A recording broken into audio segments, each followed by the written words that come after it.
আল্লাহ রাব্বুল আলামিন যদি চায় তাইলে আপনার এই পথ থেকে ফিরে থাকার কোনো উপায়, আর আল্লাহ যদি না চায় আবুল আহাবের মতো কোরআনের সূরা দিয়েও ভালো করা সম্ভব হবে। কথা কয় না সম্ভব হবে?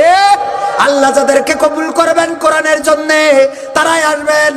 আর অনেকে আছে এমন মানুষ, কোরআন পড়তে ভালো লাগে, কোরআন শুনতে ভালো লাগে, কোরআন জানতে ভালো লাগে, কোরআন মানতে ভালো লাগে। আছে না নাই? কোরআন পড়তে ভালো লাগে, কোরআন শুনতে ভালো লাগে, কোরআন জানতে ভালো লাগে, কোরআন মানতে ভালো লাগে না। নামাজেতে পড়লে কোরআন মনটা শীতল হয়, কারির তেলাওয়াত শুনিলে প্রাণ জুড়িয়ে যায়।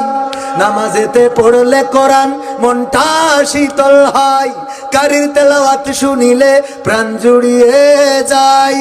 সেই কোরআনের ব্যাখ্যা দিলে কলিজাতে আগুন জ্বলে।